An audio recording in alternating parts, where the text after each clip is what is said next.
Old School Lane Casual Chats is brought to you by oldsschoollane.blogspot.com and is associated with Manic Expression, the Comic Book Cast, the Reopen Nickelodeon Studios in Orlando, Florida Facebook page, the PlayStation Let's Play channel, and for entertainment's sake.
Welcome to this week's episode of Casual Chats. I am Patricia, and we're starting off 2015 with a bang. We have brought back somebody whom Kevin and I interviewed around 2 years ago, but this is the first time in which we've had her as our guest. She is a very well-known actor, both on television, on stage, and most likely for a lot of you kids, she has been a huge voice actress, voicing characters such as Snap from Chalk Zone, as well as Reggie Bullnerd. She was Cheese in Foster's Home, Dexter and Dexter's Laboratory. We have Candi Milo. Candi, welcome to Casual Chats. Thank you. Hi, Patricia. How are you today? I'm doing wonderful. It's a really nice sunny day here in Florida, and I take it over there in LA it's wonderful. Oh, yeah, but I love Florida. I do. I love Florida. I sang with in Walt Disney World. I was an All-American college player many, many, many moons ago, and I have very great memories of Florida, Orlando, and all around there. It's great. Oh, yeah, that's definitely wonderful. Now, Now, we've asked numerous questions around 2 years ago, but I'm sure for maybe some people, they like to get some updates on what you've been doing. But before we do that, we want to discuss about, where you got your inspirations for acting. Well, I think it was kind of something that was always inside of me, that I really had always wanted to do something in the arts. My father, who is long gone, but I have much older brothers and sisters. He was in show business, and I just wanted to follow in his footsteps. And I actually started as a singer, but in high school, I had a wonderful drama teacher named Kathy Spielberger, and I got a lot of my inspiration from her. I think that was a really important start. And then I was lucky enough many years later to work with Michael Bennett in the first national tour of Dreamgirls. He wrote a chorus line. I got to work with geniuses like Michael Bennett and Michael Peters, who choreographed Dreamgirls with Michael Bennett, but also choreographed Thriller and a lot of Michael Jackson's earlier videos. So I pull from professionals better than myself, I like to say, but I don't think that I'd be where I was without my high school drama teacher. Now, were there any particular actors or actresses that you also got your inspirations from? Oh, yeah. I think I loved Anne Bancroft, which is a very bizarre name to go back to. She is gone, but she was married to Mel Blanc, and she was a beautiful actor who also was a director. She directed Dom DeLuise in this fabulous movie called Fatso, and she was the lead in, it just went out, of The Graduate. And I just loved her and wanted to be her. And I think Marlon Brando was a big influence in my life, how he acted so organically. I really love that. And then I think performing-wise, comedian all around, doing everything, was Madeline Kahn. that I thought she was amazing in Young Frankenstein and everything that she ever did, Blazing Saddles. And then even later in life, before she passed away, she was doing a lot of cartoons. So she was my big idol. And then I was lucky enough to meet a big, huge inspiration. And we are now friends, and that is Laraine Newman, who was on the first season of Saturday Night Live. Does a lot of cartoon stuff, and she's an amazing actor and comedian and writer. And I wanted to be Laraine Newman when I was growing up, when I saw Saturday Night Live. I just think she's wonderful. So those are some of my star inspirations. Oh, that sounds really wonderful, considering that, speaking with, discussing about all of the inspirations you were talking about, Young Frankenstein recently celebrated its 50th anniversary. SNL... Wow.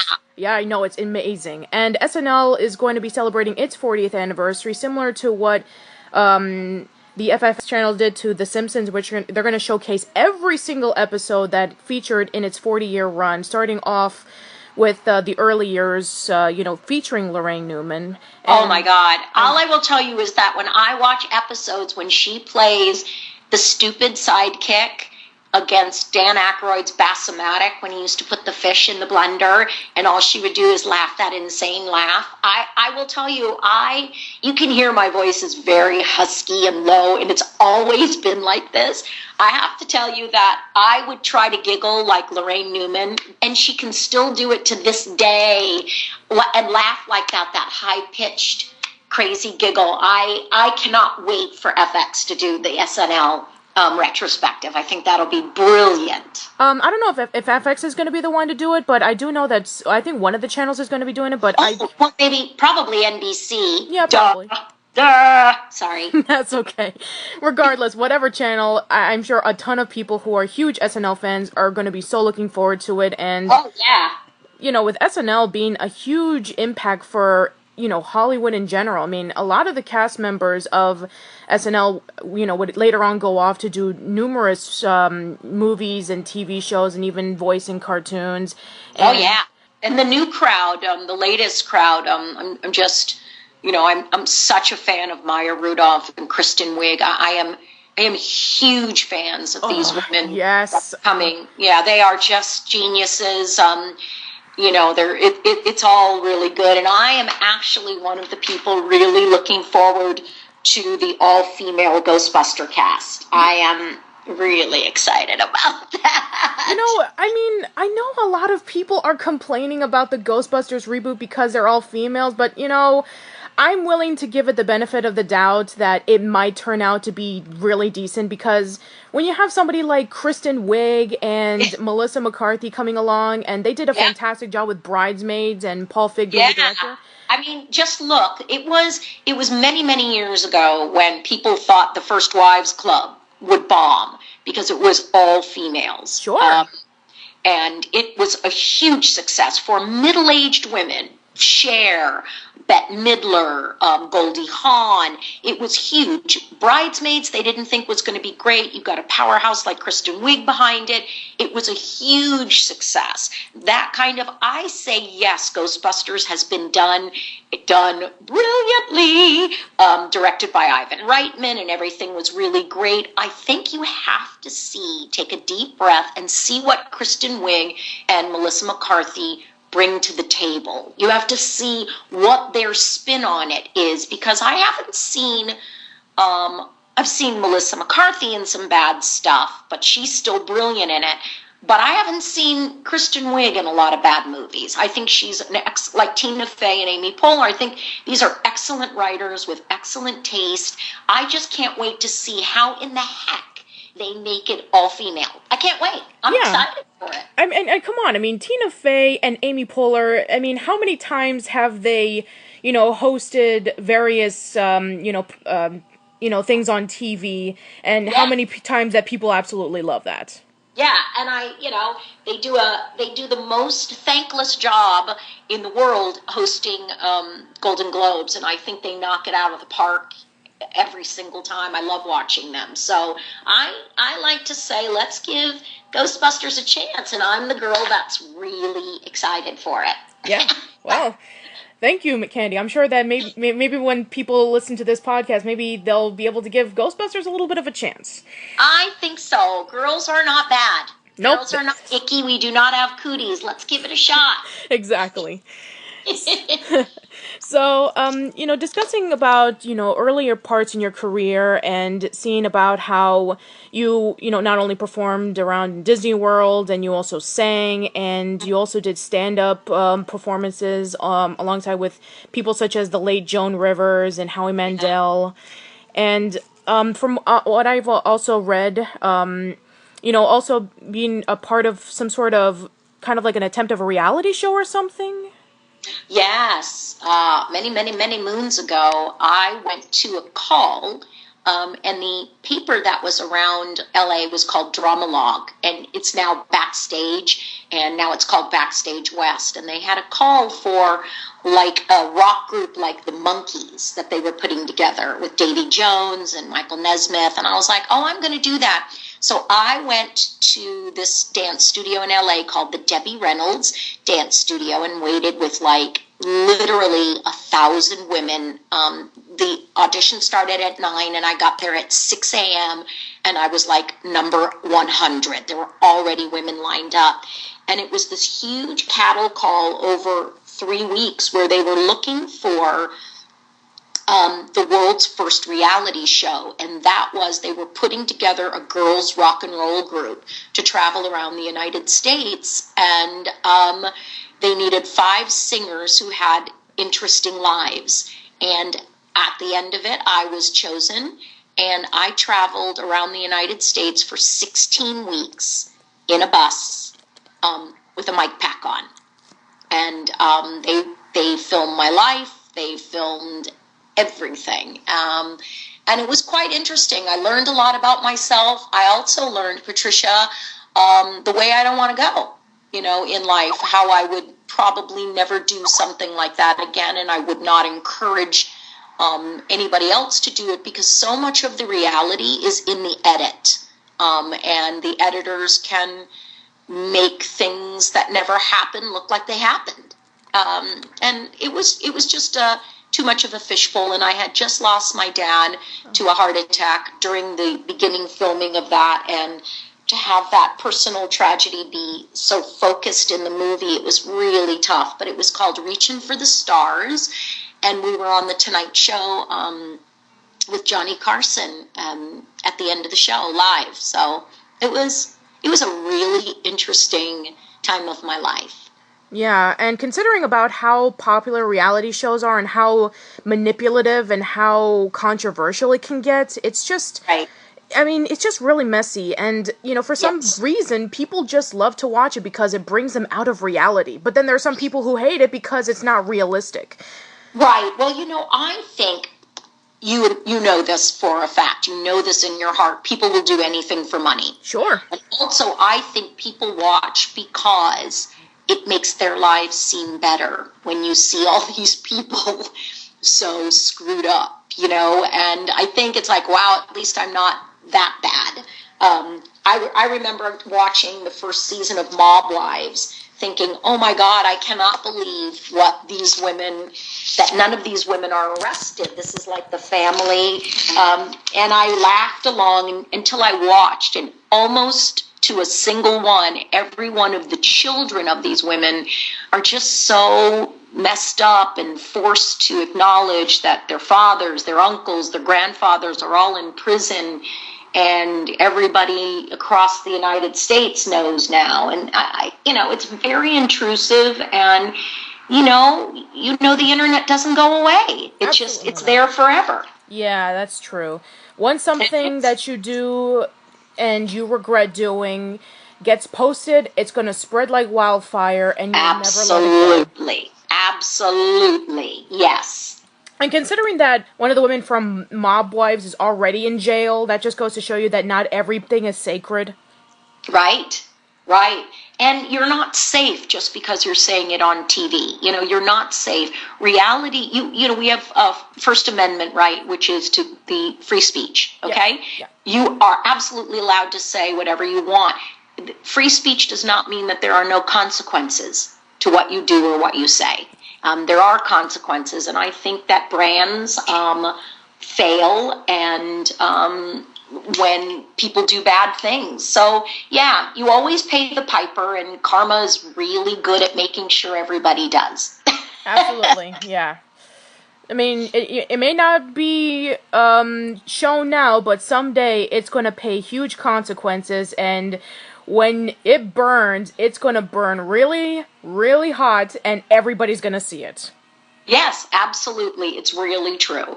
It's really true. It's something that I tell my daughter, it's not your business. Let it go. Don't worry that somebody does something and gets away with it. It all eventually catches up. Life is very long. Yes. And it all catches up. It does. Yeah. Not dwell into the negative stuff, because I'm sure our listeners want to hear something a little bit more positive nowadays. Yeah. So, okay. Going into your acting career, not everything is all sunshines and rainbows. I recently listened to your discussion on one of your auditions on Talking Tunes with Rob Paulson, and the one where you get into the audition for Annie, and I thought it was really, really hilarious. But you are gonna laugh. I saw Rob Paulson when I just saw him Wednesday, and we were talking about it, and I got a chance to tell him that when the microphone stopped, he and I continued to talk. He was in my home, and we are friends. And when we finished, I told him I was going to write a club act, a one-woman show, a nightclub act called If She Taps, You're Fucked. My life beginning with childhood hell. And I did write it, and I'm getting ready to do it in LA in June at the Federal Bar. Michael Sterling's upstairs at the Federal Bar in June, coming up. And I'm laughing right now because I was just writing one of the bits, and I was writing out the story of my father taking me. I mean, do we have time? Should I say the story? Go ahead, please say it. All right, so the creators of Annie were in the Bay Area, the San Jose area, which is San Jose, California, which is where I'm from. And they had scouted about 6 of us girls who came from San Jose to fly down to LA and audition for the first national tour of Annie. And I was really young. I was like 14 or 15, girls younger than I. And we all flew down on PSA Airlines, that is no longer. And we arrive and we go to the First Methodist Church, which is on the corner of Highland and Franklin in the heart of Hollywood. And we're all lined up. And one by one, we're cut. Some of us are cut. We're too old. We're also getting ready to go into late teens or real teenagers, and they want little girls. So I keep getting kept, even though I am close to 15. I'm very dark. I'm Italian and Latin, and I am dark complected, and they wanted like little white orphans at that time, and keep keeping me because I can tap, and I'm a really good tapper. So I'm tapping, and we sit outside, and 2 of my little friends stay in the room, and they eventually get the tour. They actually did it. Oh, cool. And but they keep me, and they have me wait, and they say, we just want to see this one last girl. We're waiting for her, so just wait outside, and then we're going to teach you this other song. So we're waiting outside, and in walks this tiny girl. I'm sure she was 10. She looked like she was 5, and she had gigantic brown eyes and this mop of curly black hair. And my father, who's sitting next to me and who has lit a cigar indoors inside this thing, looks at me and he said, you better hope this fucking kid can't sing. And I looked, and he, I don't know why. I don't know why he said that. And I just looked at him, and I thought, oh my God. So she's really adorable, and she walks by and she waves, and I wave, and my dad starts laughing. She goes in, and all of a sudden we hear, the sun will come out, and she is singing, and my dad looks at me and he said, I'll tell you what, if she taps, you're fucked. And then like 2 seconds later we hear, whackity whackity whack whack whack whack whackity whack whack whack whack whack whackity whack whack whack, oh whack whack whack, and she is tapping up a storm. My dad looks at me and goes, let's go, you're done. And I said, I am not done. I am not leaving until they tell me I am finished. And my dad looks at me and he goes, oh, you're finished. And he starts walking away. And I'm sitting on this bench outside the door, and I cross my arms, I cross my legs, and I am not moving. And he's down all the way at the end of this long hall, and he whistles. And he's like, let's go. I said, I'm not leaving. And they open the door, and Charles Strauss sticks his hat out, and he says, Candi. And my dad screams out, you're done. And Charles says, well, yes, honey, you're done. Thank you so much. You were so great. You are so wonderful. And my dad starts walking, and that was it. Now, the bad thing was I didn't get the show, and I was really devastated. The good thing was I was so mad at my dad that I didn't get mad at them, and I didn't really like pine after the show like a lot of crazy women my age who didn't get the show. Like, they still wear red wigs, they're still so into Annie and what could have been and blah blah blah.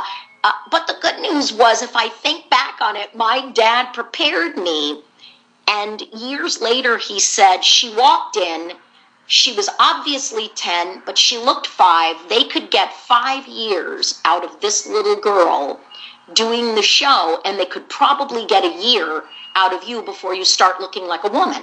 And I was like, oh, the little girl turned out to be Danielle Brisbois. Wow, the girl from All in the Family. From All in the Family, who is now like this amazing superstar songwriter. Yes. Like, I think she has an Academy Award song this year. I mean, she is truly amazing, and that's who it was.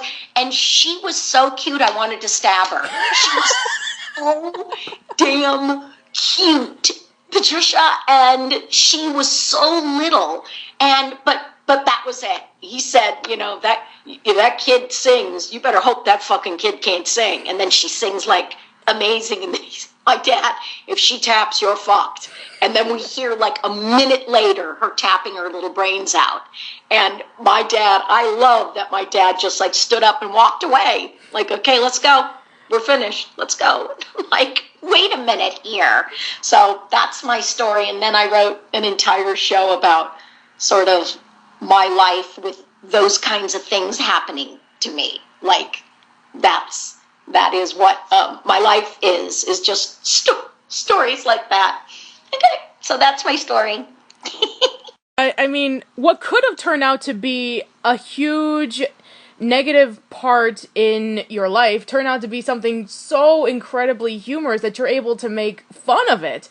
And I think I say, what doesn't kill you makes you stronger. And a lot of people say what doesn't kill you simply missed. But I do believe that what doesn't kill you makes you stronger. And I did. I turned something that could have been a negative into a positive. But more than that, I watched a documentary on all the girls that did not get Annie and the making of Annie, the musical.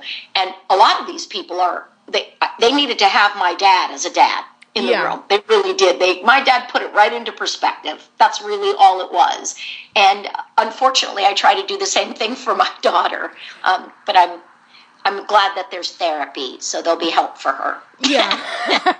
Well, nowadays, looking for the new Annie is not about a white girl with, red curly hair. Nowadays, right, because of the new Annie movie, it's a black girl, which, a lot of people said that it's unnecessary, but, I think it gives a new twist into the story. I mean, you have to in order for you to keep it relevant. I do. I think, everybody, people of color have been marginalized for so long on Broadway that I think it was great to give a new idea, and who knows, maybe they put it on Broadway, and there's more opportunity for everybody to participate, and that's really what it's about, opening up the field to participate. And then we'll have plenty of more stories of, young girls coming in, and then maybe sometime they'll be just like your dad, in which they'll say, if she taps, you're fucked, and then we'll have a new story about that. Who knows? 22nd century documentary discussing about, the next continuation of Annie. There you go. And Annie is still running, and they're still using television stars as Miss Hannigan. Still in the 22nd century. Yep, they still are.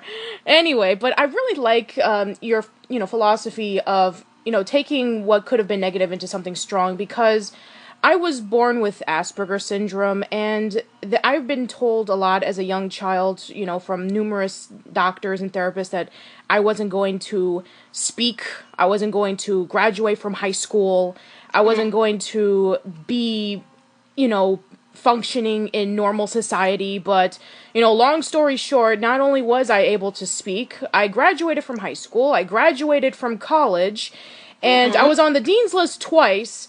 And, last time I checked, I still am functioning normally in society. I have a job, I have friends, and I seem to be, perfectly, normal. I mean, the job that I'm currently working at, I am surrounded by a lot of people who are, Down syndrome, or who have physical and mental disorders, and I, feel for them, because they could have been so depressed, but I always see them so happy. They're always cheerful, and it's like, what doesn't kill you makes you stronger, and you can be able to take something so negative and be able to bring it up.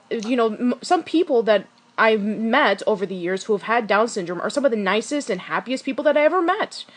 Yeah, and I don't know if you know, but when I was a child, my father, when he quit show business, opened California's first halfway house for, mentally ill, mentally disturbed, emotionally disturbed people.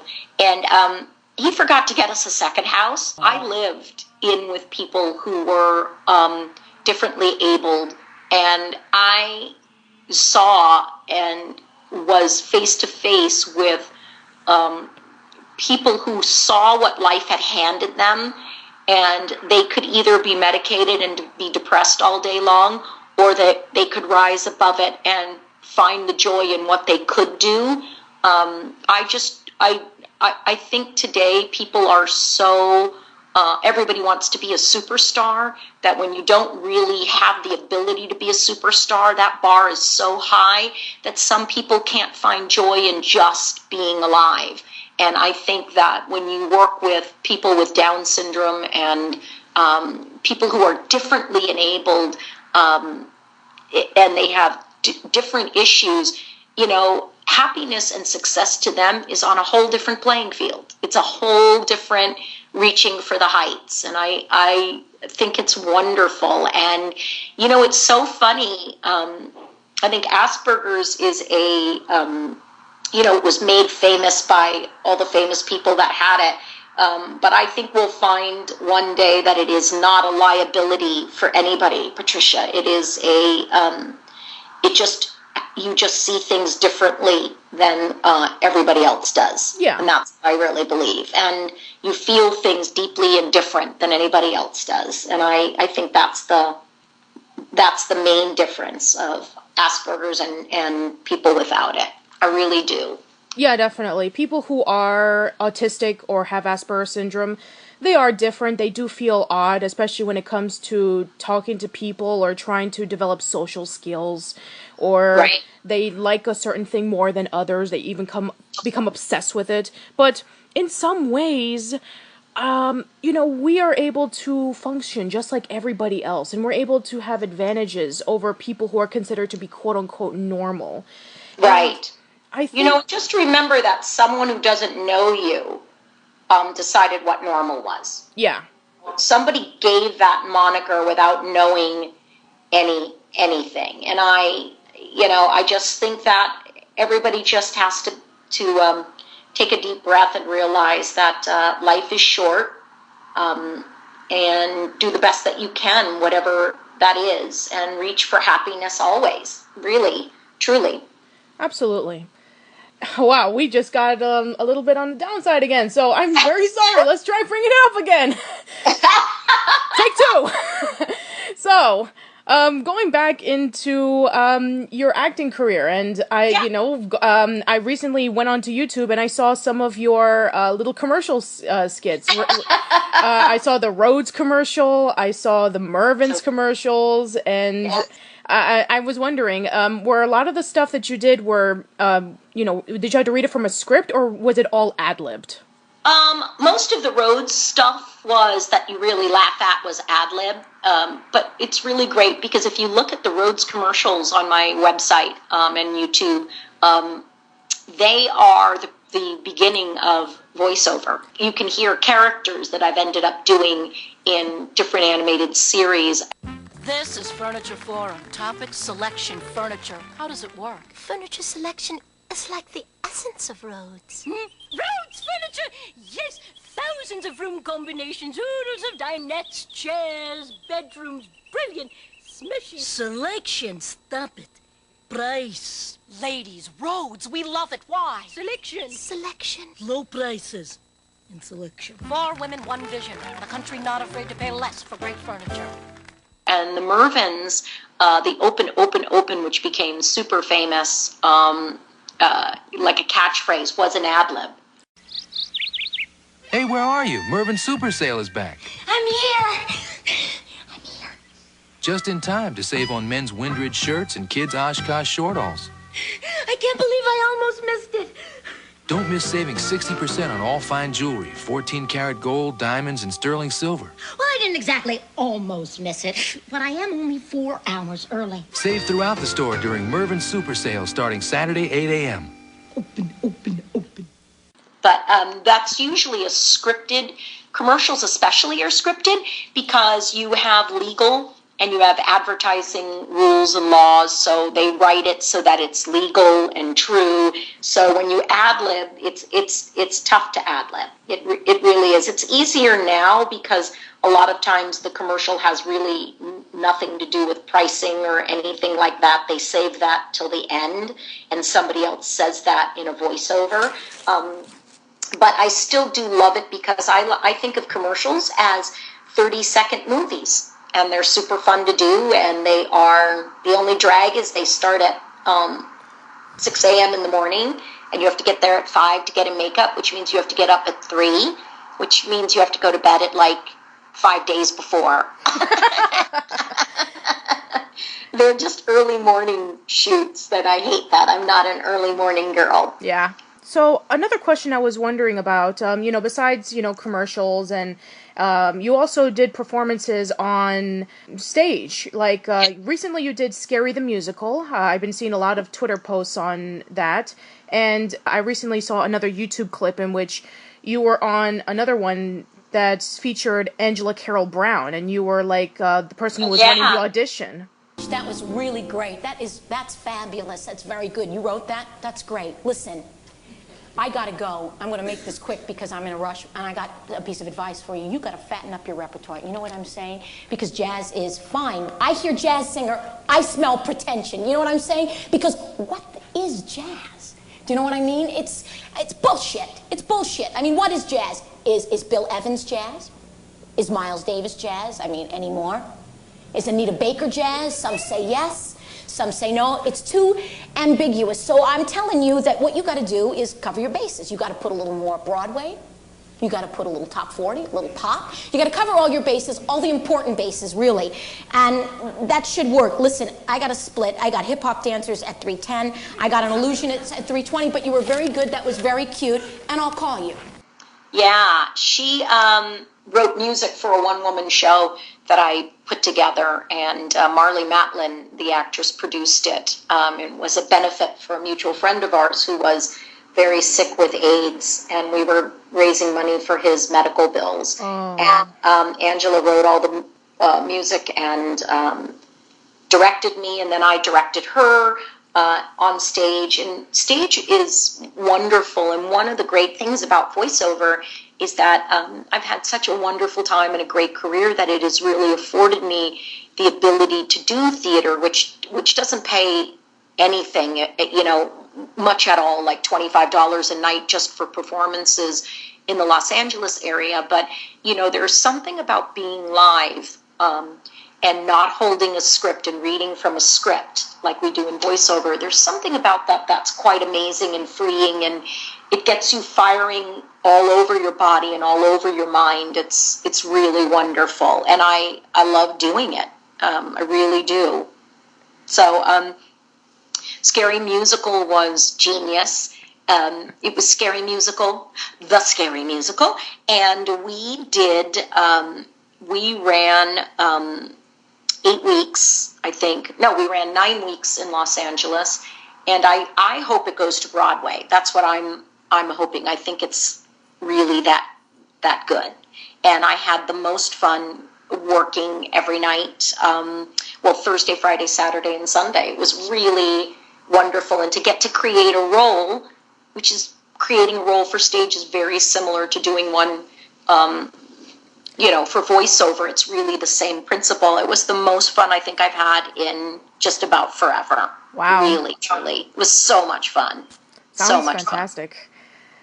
Now, of course, with your voice acting roles, there's so many to talk about. I mean, we can talk about, like, people, characters such as Sweetie Bird from Tiny Toons to, the mom and the teacher from Cow and Chicken, and also, Astro Boy and Dexter from Dexter's Lab, which, recently Christine Cavanaugh passed away. Yeah, that was really tough. I worked with Chrissy, before cartoons. We had the same on-camera agent, and she was just so fast and funny, and she was a sketch artist, meaning that she did a lot of improv, which is, I think that's the best training for voice acting, to do improv. And, I think life just got way too heavy for her. She quit, and moved to Utah where she had family. And I don't know what had happened, but I do know that she was fragile when she left, and in fragile health. And I don't know, what happened. I just like to think that, I don't like to think that life broke her apart. I don't like to go there, and because I'm not an expert, I don't know. But I know that the voiceover community lost a great girl when she quit. Oh, yeah, absolutely. She was a fantastic human being besides being, drop dead funny. And she had such an unusual speaking voice that she was able to create all those just great characters by using an enormous heart and an enormous gift of timing. So, and now that she's gone, all I can think of is what a waste, Absolutely. What an absolute waste of talent. Discussing about Dexter and Dexter's Lab, were you the one who voiced Dexter in the episode Dexter's Rude Removal, or was Chrissy the one who did it? I think it was Chrissy. I don't remember. I know that episode only got one airing, and then it never aired again. Yeah. And it's kind of like an episode I did, for Cow and Chicken, called Buffalo Gals, where Cow has decided that she wants to ride motorcycles with buffaloes, and she wants to become a buffalo and become butch. And it was so rude that it only ran once, and then Standards and Practices pulled it. So I can't find the credit, and when I look back on the residuals that I get, I don't know if it was me or her, because I've never heard it. If I go into the archives and try to find it online, it's hard for me to find an original. A lot of times you have people doing montages of it, or they've cut it up. So I actually don't know. And the next favorite one, Omelette du Fromage, I don't know if that's me or her either. Oh, I see.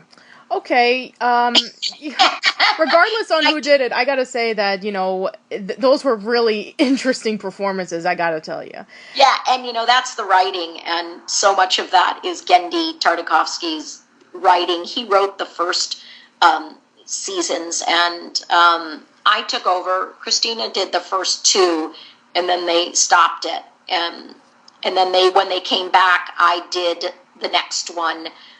And I only would do it because she was done. It wasn't like what happened on Babe, where Christine asked for more money, and they went and they got a sound-alike to her to undercut her, and somebody else did Babe 2, Pig in the City. But my situation was Christine was already gone, and she was not coming back. And then I then I took over because they wanted to bring it back. And it was really trying to find what she had done with the character, because that will tell you how you get into the voice. And it was so great. But meeting Gendy and talking to him, Dexter's voice is Gendy, by the way, the creator. It's exactly what he sounds like, only in a man. Oh, I see. Oh my God. Like a French, Russian kid, except he is a man's voice. But it is that the whole thing where he talks like that. That's what Gendy talks like. He talks like almost like this. It's crazy. He's talking like this. And I was like, I can't even look at you right now because you are sounding like Dexter. You are Russian, sort of, such a thick accent. And it was fun. It was great. It was kind of a thankless job, though, because when somebody creates a character like that, it's hard to replace it. And, they're like, the timing would be so different. And I'd have to say, yes, Chris and I are two different people with two different minds. And I'm not going in her way, and she wouldn't go in my way. But I do sound like her. So we're going to have to do her voice my way. Yeah. I don't have her brain. Right. And I'm sure that Nancy Cartwright felt the same way when she had to voice Chucky when Chrissy left. Yeah, well, that whole thing was really fascinating. I had replaced Chrissy on everything. And I had done the original video game All Grown Up. And I was replacing her, and then they were afraid that the brand was failing, so they decided to get a celebrity, and that's how Nancy Cartwright came in, because the early episodes of Nancy as Chucky, she sounds like Bart Simpson with a cold. Yeah. And I had already been up and running, but the powers that be at Klasky Chupo, who had created the show, were looking for a way to revitalize it, and that's when they put Nancy in the part. But I had originally done the role of Chucky. It replaced Chrissy already on numerous videos. Mm-hmm. Interesting. Yeah, in video games, I mean. So it was really very interesting, and that's the politics of voiceover.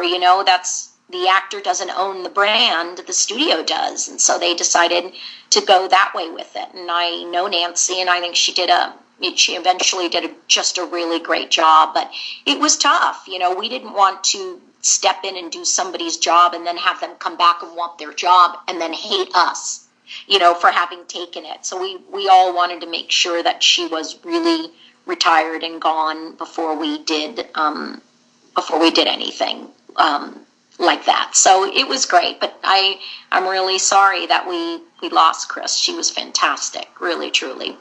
Yeah, definitely. And once again, we are going through a negative. Oh my! What is wrong with me? On our show, yay! Yay! Take 3 of happiness. Okay, so back to the positives. Oh yes. Man. Recently, if any of you guys check out my channel, I gotten a package from Bill Burnett, and he gave me an unreleased Chalk Zone CD called the Chalk Zone Double Dozen.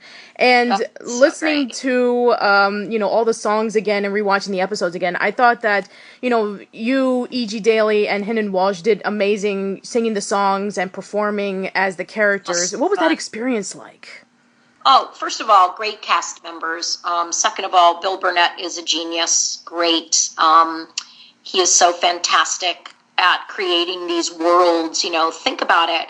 Where do chalk drawings go when kids erase them? I mean, that is the most genius concept on the planet. And he would write these songs once a week.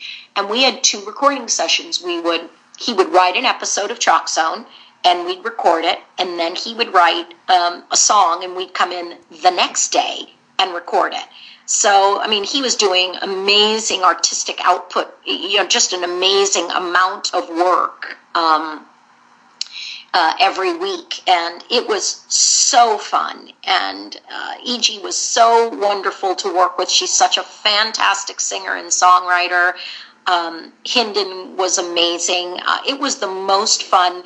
But the episodes were so great, and we wanted to do MTV released videos on Nick, like these make music videos, animated videos out of our songs. And I don't think that they sort of bought off on it, but that would have been like really amazing. Before there was a Radio Disney, kids would have been able to watch Nickelodeon and see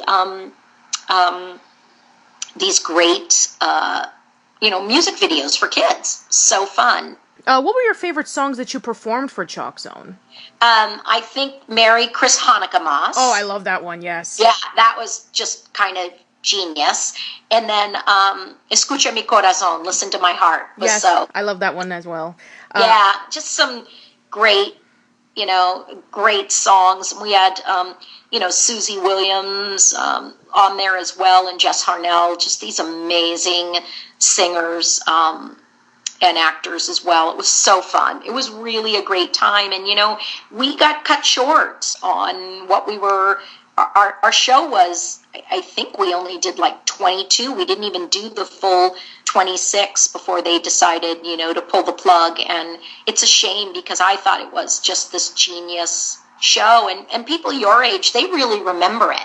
They know it. They remember it. It was such a good show. Absolutely. Such a good show. Great for kids and really highly imaginative. And you could reach way down to young ages, and you could go all the way up to 10 or 12. Yeah, definitely. Really and the complete series of Chalk Zone is finally released on DVD, so kids can be able to watch it, and they can be able to listen to the music.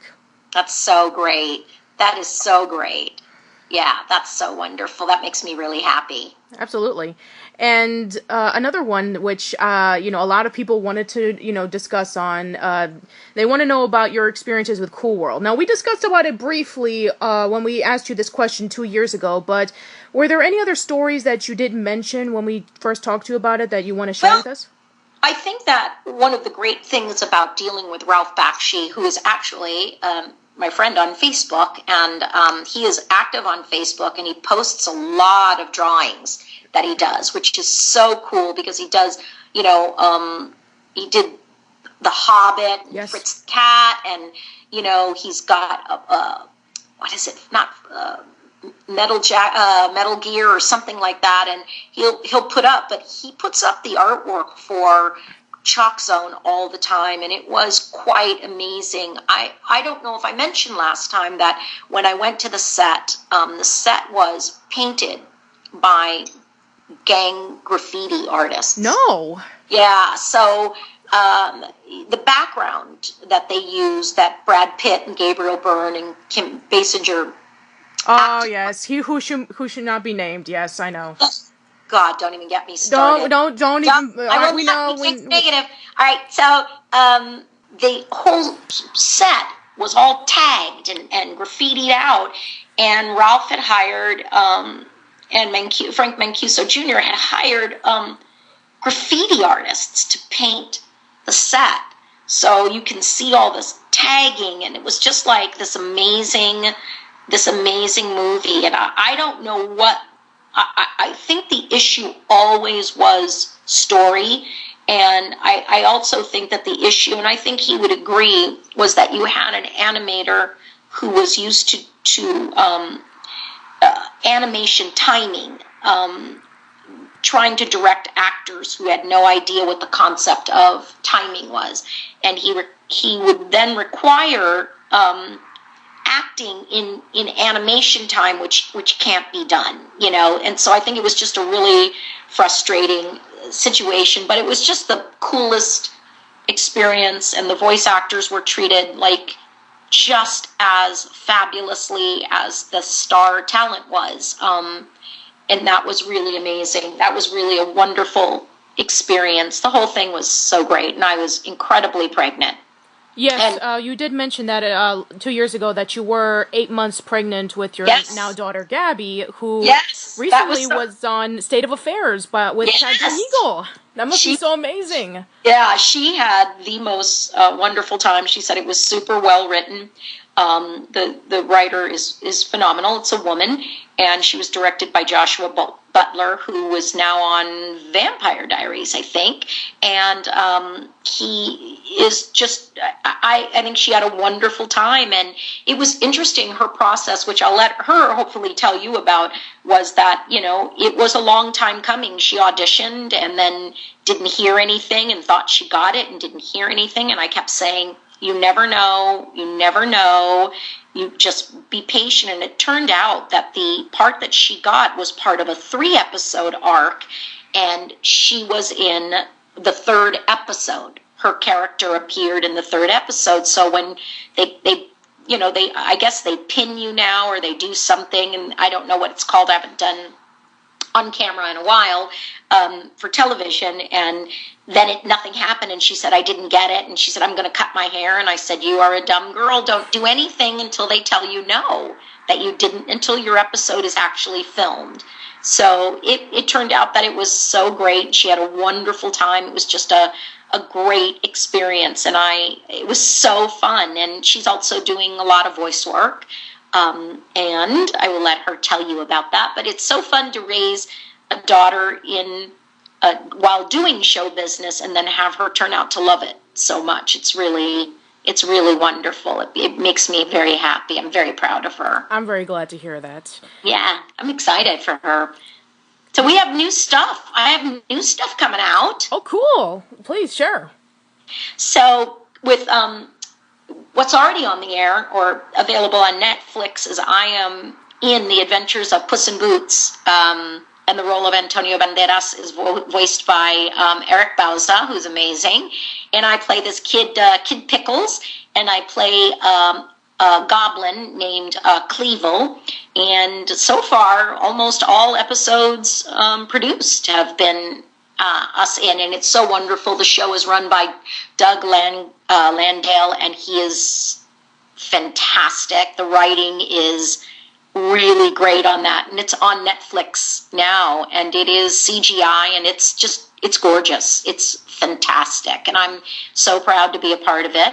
And then on Nickelodeon, I was part of a shorts program that I had done 4 or 5 years ago, and they decided to make this short called Pig, Goat, Banana, Mantis, and it was this very, very cow and chicken-esque, absurd, phenomenally funny short, and now they've changed it to Pig, Goat, Banana, Cricket, and we are airing in October or sooner on Nickelodeon, and we have 26 episodes that we're recording right now, and I'm in the coveted role of Goat, who is a psychotic wannabe mega songwriter, singer, and she's horrible. That's perfect.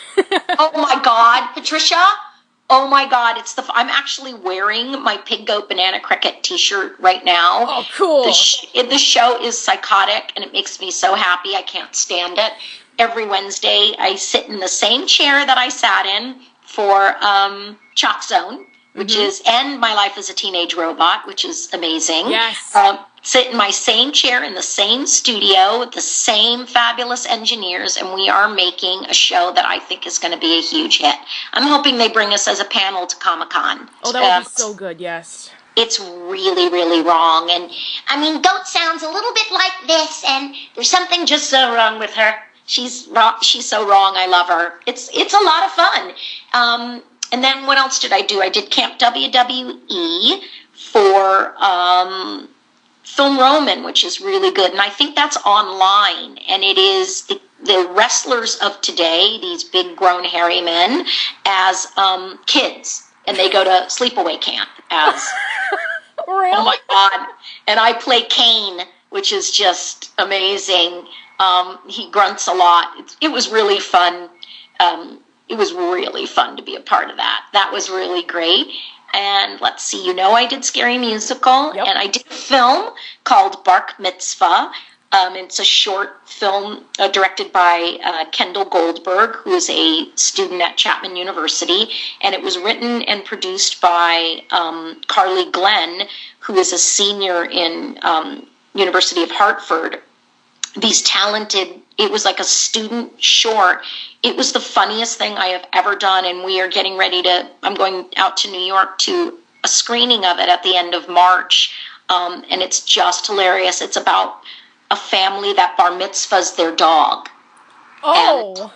And it is just hilarious. We had a real rabbi, it was hilarious. So I have been actually kind of busy. It's been really great. It's been really, really, really fun. Really great. So those are really happy, peppy things that are coming out, and I'm very proud of them, and I'm really excited. And oh my gosh, I just got a notice the other day. Can I share something that's kind of fun? Sure. And maybe your listeners can take some heart from something like this. So I was asked to come in and do a scratch track. Are you familiar with what a scratch track is? I believe so, yes. Okay, so for people who are not, basically I just lay my voice down in the role. They're probably going to hire a celebrity for a feature film so that the animators can get a really super good head start on it. Because people who don't do my line of work every day, they tend to want to see what's happening, and they just want to, they put the animation up, and then the voice actors act to the picture, and they remove my scratch, and that's it. But it gives the animators something to draw to, and it really gets the ball rolling. So I was doing this thing called the Snow King, and I played the role of grandmother, and she sounded something like that. She was crazy, and they kept my voice.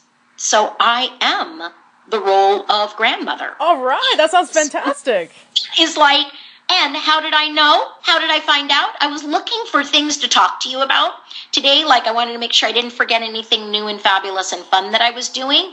And it's listed on my credits on IMDb. Oh, cool. I was like, oh my God. Oh my God. So that is very exciting, and it makes me smile, and it makes me so damn happy I can't stand it. Yes, I'm really, really looking forward to the new movie when it comes out. And yeah, it's beautifully rendered. They're doing it all in Russia, and it's beautiful. And I think that the guys that are doing the animation have a great sense of humor and a great sense of timing. So you'll get the beautiful story of the Snow King, which can be a little dark and gothic novel, and then you'll get this crazy character of me singing disco songs whenever yes. If you want my body and you think I'm sexy, come on, baby, let me know. That's what she sings when she's waiting for spells to happen. That's great. So it makes me really happy, because I will tell you, when you're just scratching a track, you have much more fun because you're open and you're free, and you're like thinking of all these fun lines that probably Kristen Chenoweth or somebody fabulous is going to say, and then they're going to say, and then when it's you, you're just like, I can't even stand myself. I'm so excited. Yeah, definitely. And it just goes to show you, for any actors or actresses out there, whether you be performing live or performing with voices, even if you think that you're not going to get anything or any particular role, just have fun with it. You never know what could happen. Do you know what my mom used to say? Show up. Just show up. Show all the way up. You never know. And I've been doing this so long, and I still audition. Nobody gives me a job. Nobody calls me and goes, oh, let's get Candi in. Only time that I get, oh, let's get Candi in, is if I've auditioned and I've earned it. So I tell everybody, I am not sitting any princessy perch. I have a method that I do to create my characters, and then I audition just like everybody else. Absolutely. Everybody auditions. If for some people who are wondering about, how do we get some of our guests over? The guests don't come to us. We have to go to them. We ask them. Yes. Either on Facebook or Twitter, or we email them saying, hey, would you be interested in? Most people say no because they're busy. Right. But then there are some people who are wonderful like Candi will say, yes, absolutely. Let's schedule some time. It's just a chance to reach out and tell people that if this is something that you'd like to do, It's completely accessible. You know, there are a bunch of people out there that like to talk about this being a family or a private club.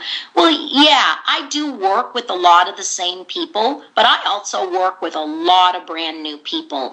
So I always tell people, yes, it's very similar to a family, but I have a family. Thank you very much. What it's similar to is the cast of a movie that keeps shooting every week, and you just change some people on it. Like I go on and I do guest stars on Breadwinners. Am I there every week? No. A couple of people are. They do their thing every week, but you know, it's just it's a job. It's not a club. You can do it if you're a good actor and if you train. You can do this. It isn't easy to get into because there are so many people who still sound like they do, and they're still doing their characters, but nothing is impossible. Trust me, nothing is impossible. Really. Yeah, absolutely. Nothing is impossible. Everybody can do something as long as you're able to put some work into it. And simply just by showing up, it can make a whole big difference. It really can. It is, you know, it really is. And when you audition, you have to do the work of reading it, making choices about character. It's the same work that you do for on camera. It's the same work that you do when you have to go to a meeting at a regular job that isn't show business. Can you imagine going to a business meeting and not having read the notes? It's everything that you have to do at every normal job you have to do when you show up to do voice work. And again, I always take issue with the people that would like to make this sound like a private club that we're all members of. No, I've known everybody a long time, but there is room for talent. There is always room for talent, always. Absolutely. And I think that, you know, with everybody who is planning on doing any job, even if it's not acting, can be able to take this into heart. Absolutely. And just, you know, like my mom said, show up. Yep. Just show all the way up. All right. I don't think there's any other questions that I want to ask. So, okay.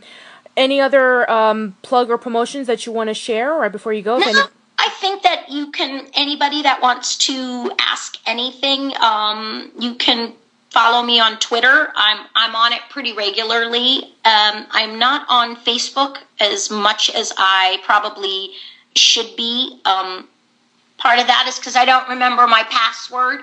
And no, part of that is that once I get in it, I get addicted to it. But Twitter I'm on, and I'm at Candi Milo, and Candi is with an I.